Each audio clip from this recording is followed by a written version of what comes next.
उत्तर प्रदेश के चौथे चरण का दिलचस्प मुकाबला हो चुका है। सबके भाग्य का फैसला जनता ने कर दिया है। 10 मार्च को जब मतदान होगा, सब बाहर आ जाएगा। कौन विधायक बनेगा, कौन जीतेगा। लेकिन इस चुनाव में भाजपा और समाजवादी पार्टी की सीधे तौर पर टक्कर देखने को मिली। चौथे चरण में जिन जिन सीटों पर मुकाबला देखने को मिला, उनकी बात हम करेंगे। सबसे पहले हम रायबरेली की बात करेंगे। रायबरेली की सदर, ऊंचाहार, हरचंदपुर विधानसभा सीटों पर भारतीय जनता पार्टी और समाजवादी पार्टी में सीधी टक्कर देखने को मिल रही थी।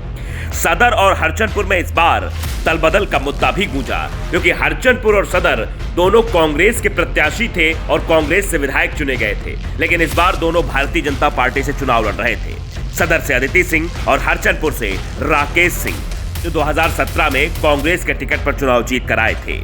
तो वहीं अगर ऊंचाहार विधानसभा की बात करें तो ऊंचाहार में पूर्व मंत्री डॉक्टर मनोज कुमार पांडे हैट्रिक लगाने के लिए जोर लगाए हुए थे और उनके सामने थे अमरपाल मौर्य, जो कि भारतीय जनता पार्टी के प्रत्याशी थे। पूरी ताकत झोंक रखी थी मनोज पांडे को हराने के लिए। फिलहाल अब तो मतदान हो चुका है, क्या कुछ होगा ये वक्त बताएगा। वहीं अगर बछरावा की बात करें तो बछरावा की सीट पर भाजपा अपना दल गठबंधन के प्रत्याशी लक्ष्मीकांत रावत और सपा के श्याम सुंदर भारती के बीच टक्कर देखने को मिल रही थी। ऐसा बताया जा रहा था कि सुशील पासी भी मुकाबले से पीछे नहीं है, वो भी डट कर मुकाबला कर रहे हैं। वहीं सरेनी में चतुष्कोणी मुकाबला देखने को मिल रहा था। यहाँ भारतीय जनता पार्टी भी थी, यहाँ समाजवादी पार्टी भी, कांग्रेस भी और बसपा भी, यानी चारों पार्टियां यहाँ मुकाबला कर रही थी। और जो समीकरण देखने को मिले वो ये दिखाई दे रहे थे कि हो सकता है कांग्रेस इस बार बाजी मार सकती है। वहीं अब बात करते हैं सीतापुर जिले की। सीतापुर जिले में 8 सीटें थी। 8 सीटों पर भाजपा और समाजवादी पार्टी में सीधी टक्कर देखने को मिली, जबकि एक सीट थी महमूदाबाद, वहां पर त्रिकोणी लड़ाई देखने को मिली, क्योंकि वहां पर बसपा प्रत्याशी मीसम अम्मार रिजवी भी मुकाबले में थे, जिसके बाद से वहां पर चतुष्कोणी मुकाबला देखने को मिला। अब बात करते हैं उन्नाव की। उन्नाव की चारों सीटों पर समाजवादी पार्टी और भारतीय जनता पार्टी के बीच सीधा मुकाबला देखने को मिला। मोहानपुरवा और भगवंत नगर में सपा व भाजपा के बीच कांटे की लड़ाई नजर आई। बांगरमऊ में सपा, भाजपा और कांग्रेस के बीच मुकाबला देखने को मिल रहा है। सफीपुर में सपा, भाजपा और बसपा के बीच त्रिकोणी मुकाबला देखने को मिला।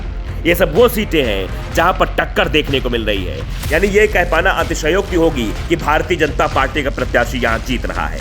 वहीं अगर लखीमपुर खीरी की बात करें और पीलीभीत का देखें तो 12 सीटों पर हुए मतदान में 10 सीटों पर कमल और साइकिल में टक्कर देखने को मिली, यानी भारतीय जनता पार्टी और समाजवादी पार्टी पर। वहीं 2 सीटों पर हाथी भी सधी चाल से चलता हुआ दिखाई दिया। अब बात करते हैं हरदोई की। हरदोई की 2 सीटों पर भाजपा का सीधा मुकाबला बसपा से दिखा। शेष सीटों पर भाजपा सपा की लड़ाई रही, क्योंकि 2017 में हरदोई जिले की 8 में से 7 सीटों पर भारतीय जनता पार्टी को जीत मिली थी। इस बार ऐसा कुछ भी दिखाई नहीं दे रहा है। चलिए अब बात करते हैं फतेहपुर की। फतेहपुर की 4 सीटों पर समाजवादी पार्टी और भारतीय जनता पार्टी में टक्कर देखने को मिल रही है। जहानाबाद विधानसभा सीट पर भाजपा, सपा व बसपा और हुसैनगंज सीट पर भाजपा, सपा व कांग्रेस के बीच त्रिकोणी मुकाबला माना जा रहा है। आप समझिए कि जिस तरह से चौथे चरण का मतदान हुआ है वो इशारा कर रहा है कि भारतीय जनता पार्टी की यहां दाल नहीं गली है। वहीं अगर बांदा की बात करें तो बांदा में भी ऐसी चीजें देखने को मिली है। तो हमने एक एक करके जिलों का हाल आपको बताया कि किस तरह से कांटे की टक्कर देखने को मिल रही है। ये अवध प्रांत है।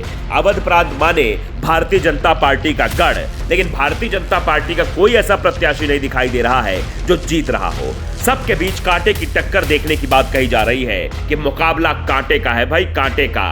जीत जाए तो बड़ी बात है और नहीं जीतेंगे तब भी समझ सकते हैं आप। तो अवध प्रांत में अगर यह हाल है तो पश्चिमी और पूर्वांचल में क्या होगा ये भगवान ही मालिक है, क्योंकि राम के नाम पर भारतीय जनता पार्टी चुनाव लड़ रही है। अब राम ही बेड़ा पार लगाएंगे, ये नैया बीच में मझधार में अटक जाएगी, ये तो 10 मार्च को पता चल जाएगा। Bureau report, the such.